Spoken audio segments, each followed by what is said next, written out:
I'm PJ Steven. I'm live here on the Metal for Metal Network with, of course, Bona, Miss Donna, and Andy right here, guys, all the way from, I say all the way, but they're just right there in Colombia. One of the most killer Colombian bands I've heard in a while. They definitely remind me of some early Rainbow. It's really good stuff. Definitely check them out. Of course, we're live on the Metal for Metal Network. We're live here on Facebook, so really excited to finally have you guys on the show. How you guys doing? Pretty good. Great. Pretty good. Yeah, always good to see you guys. Thank you guys so much. So tell me a little bit where Bona Lisa came from. Did you look at the Mona Lisa and think, that needs to be a little bit more metal? I'll fix that. And you'll have to tell you that long story. Yeah. Okay, oh yeah. I played with a band in Florida, and we were moving equipment, and I was all sweaty. I was like, gotta have a gig shirt. I didn't bring a gig shirt with me, so I went to a punk rock boutique next door, and there was a shirt called the Bona Lisa. It was looked like Mona Lisa, but a skeleton. Okay. I'm like, well, this will do, you know.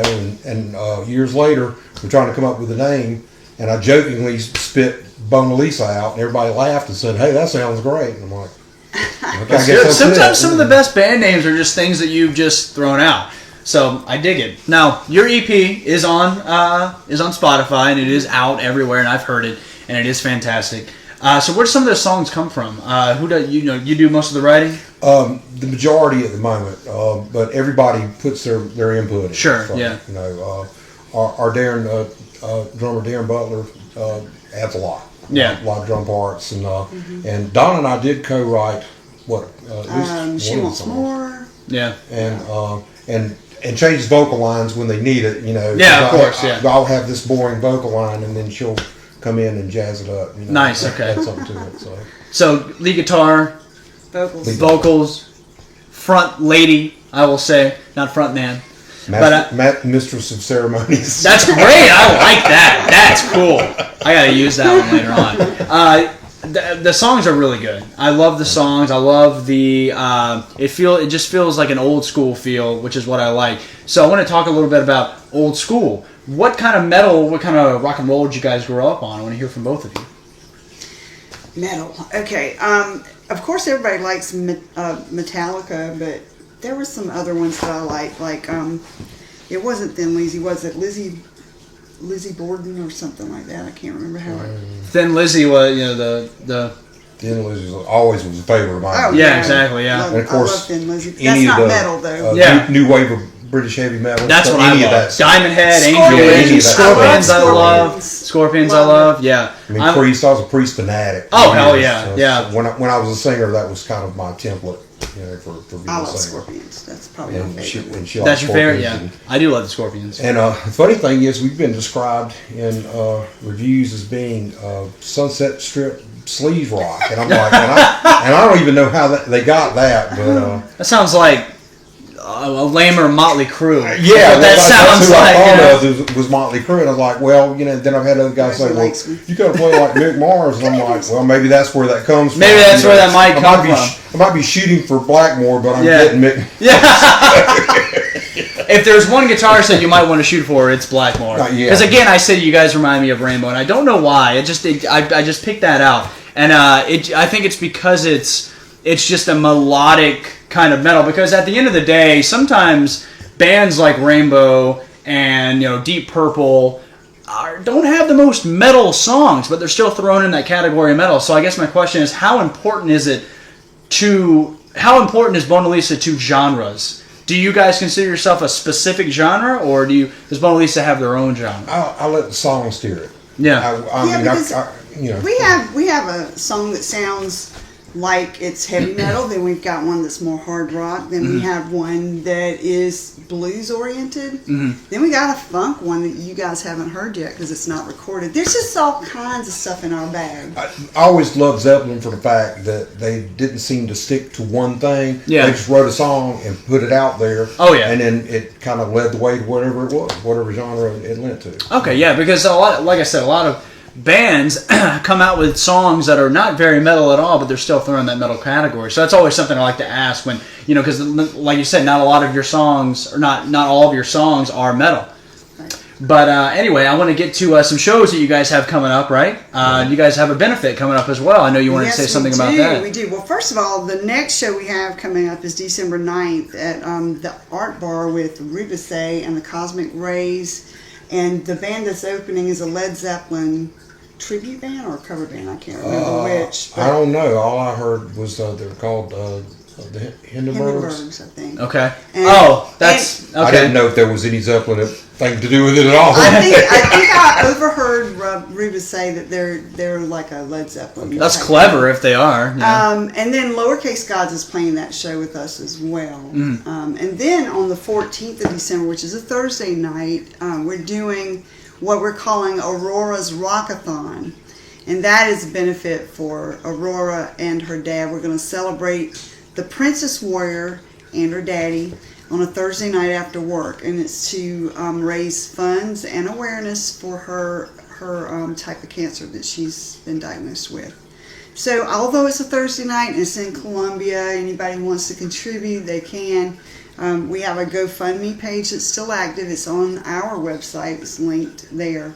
As well as we're asking a lot of our original bands in the area to donate swag, merch, bags for the raffle and the silent auction.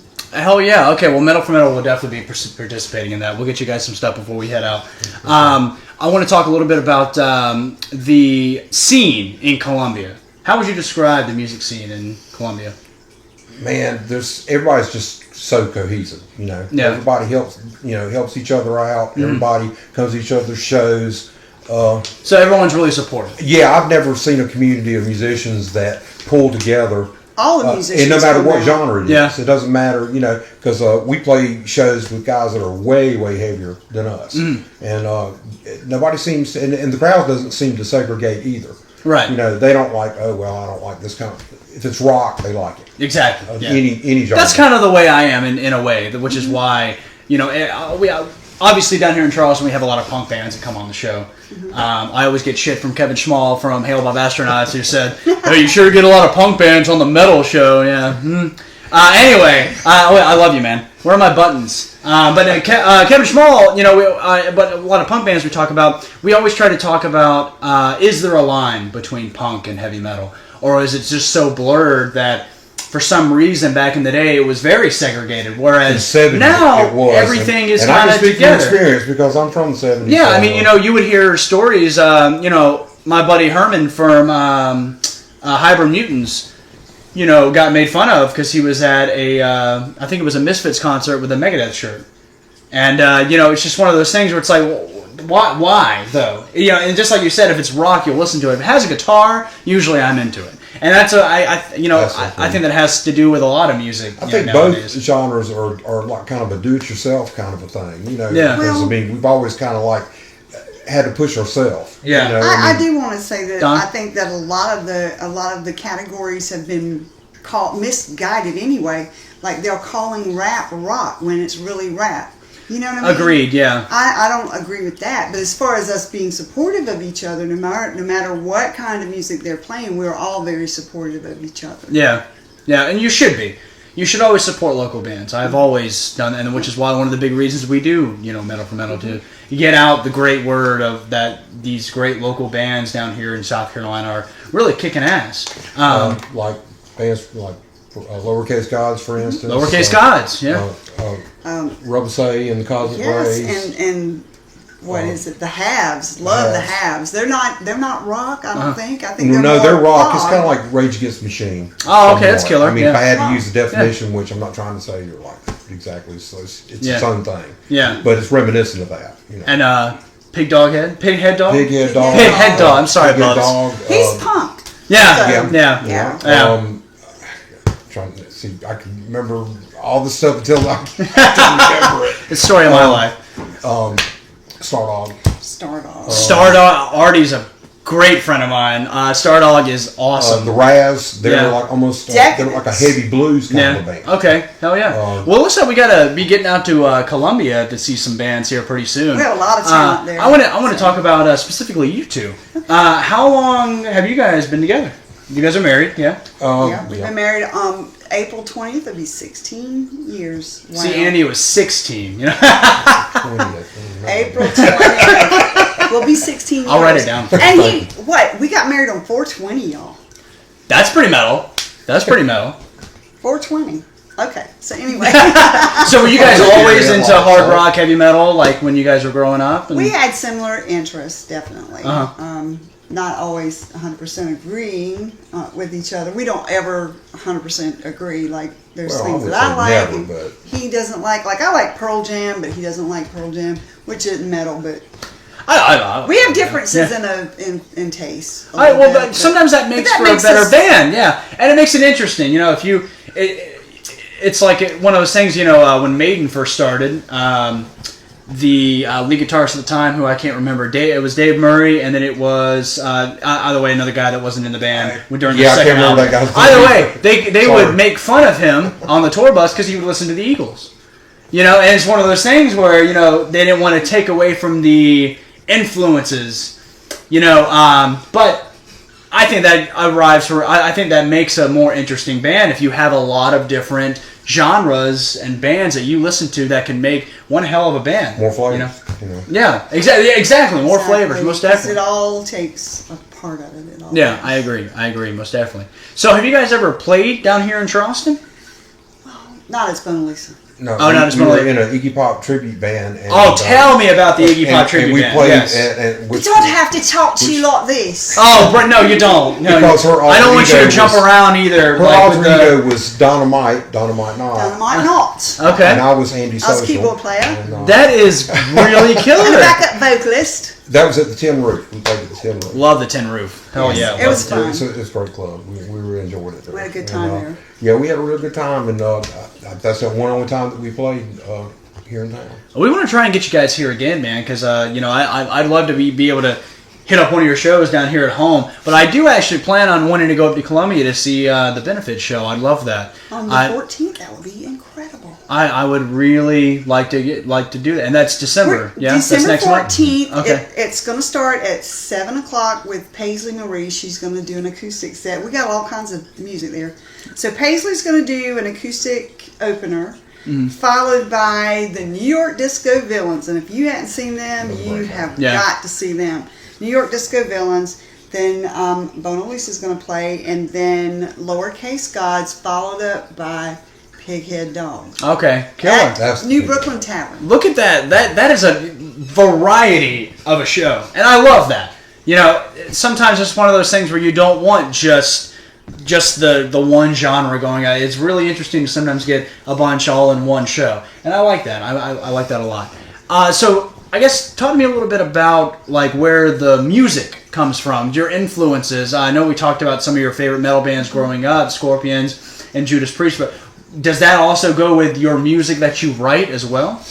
Oh, it definitely influences us. Yeah, when I start writing a song, it's like it kind of gives me an idea when I start writing a riff or something, who it reminds me of, and sometimes that'll steer me a little bit. You know, like Right. You know, this is kind of this genre. This is what should go with that. Right. At least lyric wise, it definitely helps a little bit. Okay. Because I mean, it's hard to get inspiration to write anything. Yeah. A lot of people don't realize how hard it is just to write a cohesive song. I understand, yeah, most definitely. And so any influence you can use to help that along, I think is a good thing. And you're a very seasoned songwriter. You said you have a lot of songs on your back burner that you want to try and get recorded, yeah? I wouldn't say a lot. I've got some. I'm probably not very prolific. I don't write too many songs a year, but I've had a backlog of songs over the course of time that either didn't fit in whatever band I happened to be in at the time, because I was in an original band before this. Right. And I did some songs that we're doing now. I did with that band. It's called Gasoline Dream, but we didn't. We put 2 CDs out, but we haven't recorded any of those. I don't think on the EP at all. So I'm still wondering if we want to do that or not. I mean, Okay. they're good songs. I'd still like people to be able to hear them. Sure, yeah. But how far do you go back?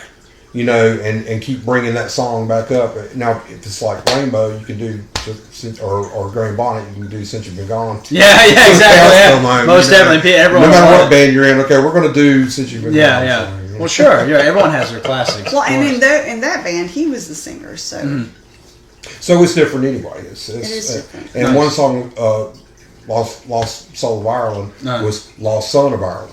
Okay. Before when I Yeah. sang it, you know. So well, It's not on this one, so. Oh, that's right. That's right. That's one of the ones we didn't record. Oh, okay. But We we, do. have We just got a songs. sneak But we peek. do Is what we live. got.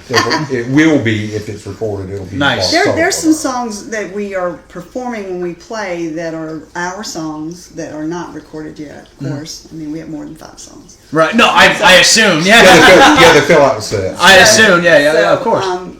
We're planning to go back in after the first of the year to do some more recording. Now, how did you find your bass player and your drummer?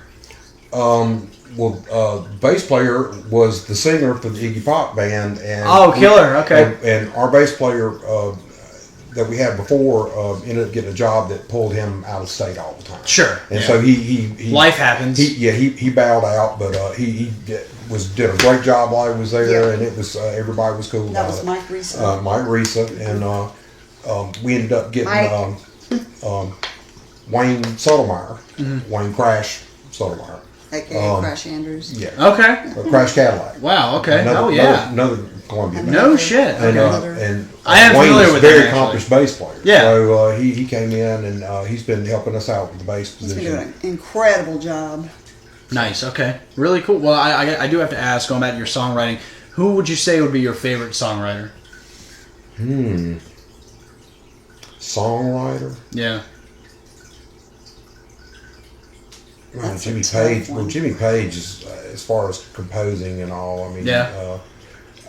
I've always loved the variety in his music. I mean, as far as particular genre, I guess. Well, Shanker. Shanker's always Shanker, been one of yeah. my favorites. You know.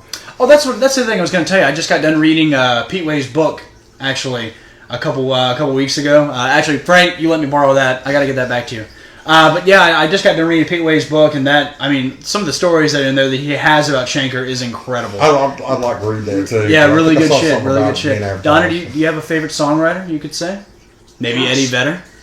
No, he's No. not my favorite. No, but I would not guess.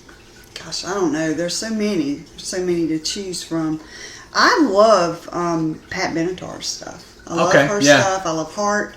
We were just talking about that this week, actually. Heart. Yeah. Really killer. Incredible writer. Yeah. Oh hell yeah, yeah. And like that was different. You know, 2 female frontmen. Sisters. Yeah, sisters. That was really I different. gotta say that's probably my favorite. Okay. I Yeah. lean on Very that a nice. lot, you know? Yeah, they were all groundbreakers. Yeah, oh, yeah. As far as female-fronted bands go. I always get goosebumps when I hear their version of "Stairway to Heaven" at the Kennedy Center. I watch it about Yes! twice a month. What do you guys remember the first record you ever bought? I won mine, so. I think mine was Alice Cooper, Loved to Death. Fuck yeah! I'm a Love big Alice that. Cooper fan. Yeah, too, big you Cooper know. fan, man. I won it wasn't 10cc, it was, Oh, 10cc, I haven't heard them in a while. I'm They're giving killer. away my age They're here, killer. sorry. Alice Street Children. Hair to Dog, who does that? Oh, Thank you, come on. I would know. Yeah, no, it's right there. Nazareth. It's Nazareth. Nazareth. Yeah, It's a Nazareth yeah. Love album. Nazareth. Yeah. I won on the radio. How old were you? I ain't telling you. You ain't telling. I was just curious. I'm telling you. I was just curious. But Annie, so you Too got old to answer that question.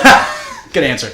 Alice Cooper. My favorite Alice Cooper Alice Cooper album is Constrictor, and that's some of his '80s stuff. I love But and a lot of people say that his '80s stuff is not as good as the '70s. I think it's just as good.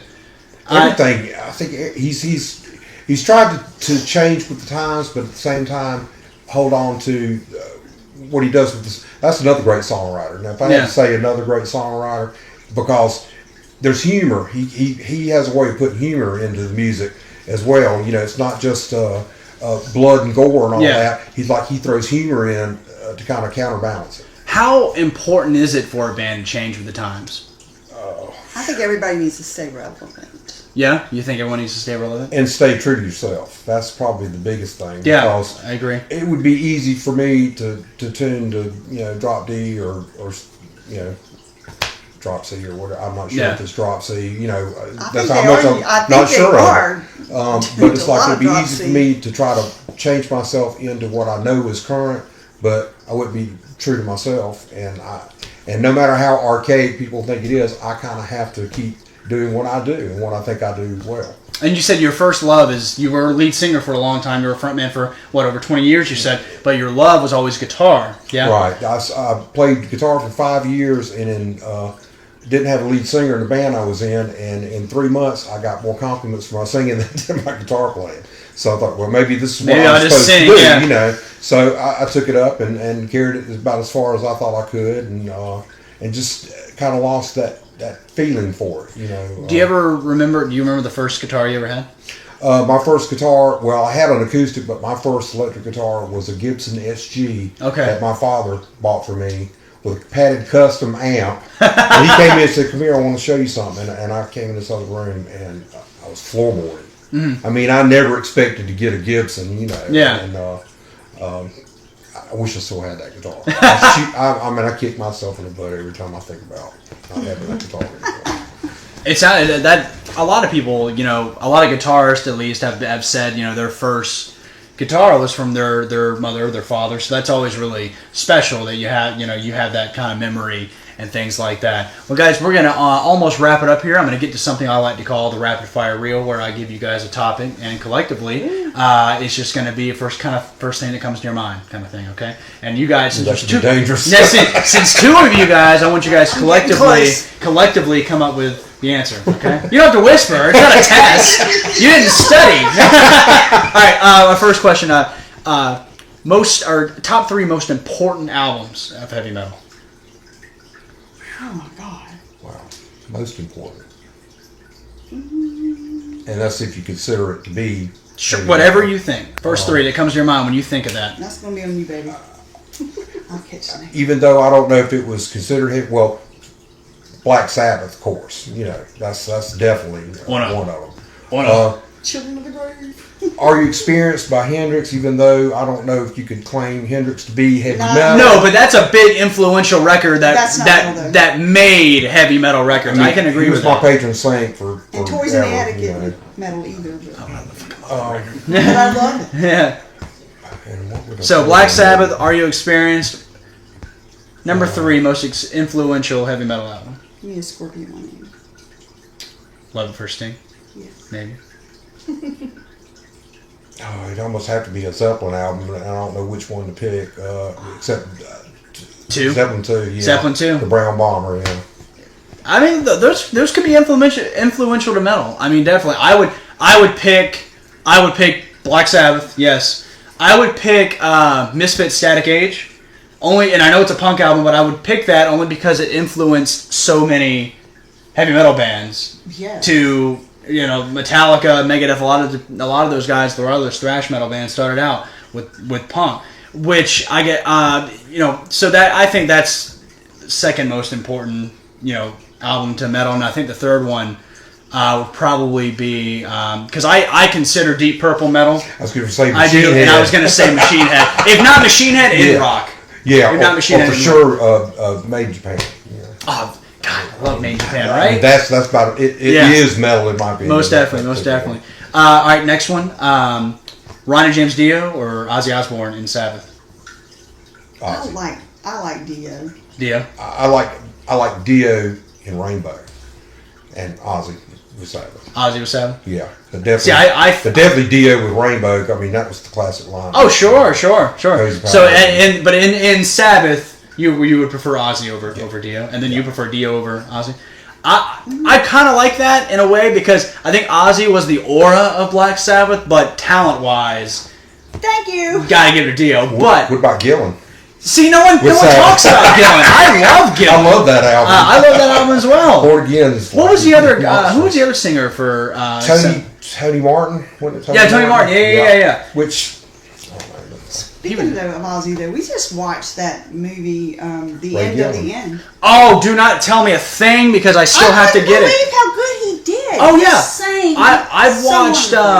Hey Mo, I've watched a couple things on YouTube about it, and I love it. I love it so much. And it almost brought me to tears when after they play Paranoid, and I was just like, "Thank you for my life." When he said, "Thank you for my life," that got me.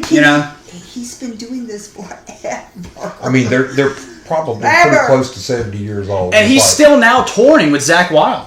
And it shows you that age doesn't matter. Age doesn't matter. It's just a number. Right, Andy? Of course, I would be saying that, but My next one, guys, is priest or maiden? priest. All day long. Almost a year. Hurts my All day heart. long. Hurts my heart. I love Maiden, but Sorry. you know what? I liked Paul Diano with Iron Maiden. Did you? I like Paul Diano too. I saw them at the Fox Theater. It was Priest, Iron Maiden, and Whitesnake. Oh, okay, hell It yeah. was a great show, and Okay. it's like, all the bands kicked butt. Nice. It was a great show. My next topic I'm going to give you guys is Metallica. Overrated, underrated, perfectly rated? Overrated. Overrated?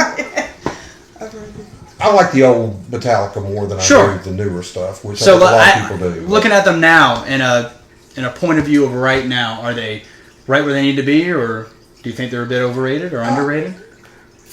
It might be a little bit overrated, but it's because of commercial appeal. You know, that when the Black Album came out, I think that they I like bridged old the gap Metallica better. Sure. of what a metal band like them should have been able to accomplish, and yet they did. Yeah. And everybody's like, oh, you sold out. It's like, Yeah. yeah, I sell out every place I play. That's what I don't understand. Everyone talks about Green Day like sold out. Well, I use that example because that's the one that's most near to me because I'm only 24, and so looking at that, Green Day sold out. What, they made money?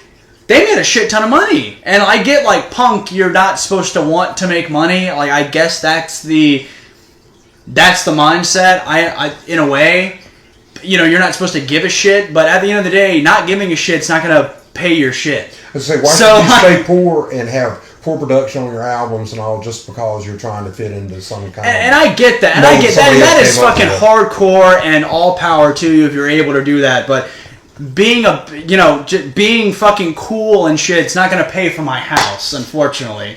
I understand. My next question I was gonna ask is top two. Well, we'll do top three. We'll do top three. We did top three rounds. Top three guitarists in heavy metal hard rock. Blackmore, Shanker, Gary Moore. No? Okay. I have no opinion. No opinion? Jimmy Page, maybe? Well, Jimmy Page... Honorable mention, is, right? Oh, yeah, honorable mention. Sure, mention. and Hendrix, Jimmy of course. Page is awesome. It's really hard to nail it down, but when I think of like hard rock, which is really where I live, Yeah. I'd have to say those guys. Yeah. 'Cause, What about bassist? bassist, thought Jimmy Bain was great. Yeah. Without being overplaying. Yeah. He didn't overplay. He played exactly what it needed. I love players that do that. But by the same token, John Entwistle. Yeah, Even though that's not metal, John Entwistle. I love John, yeah, most great Yeah. bass player. And Steve Harris for sure for bass. There you go. You redeemed yourself. I was going to say Steve Harris, Geezer Butler, Geddy Lee. Geddy Lee. Geddy Lee for sure, man. Wow. So what about top three favorite vocals? Yeah, front ladies.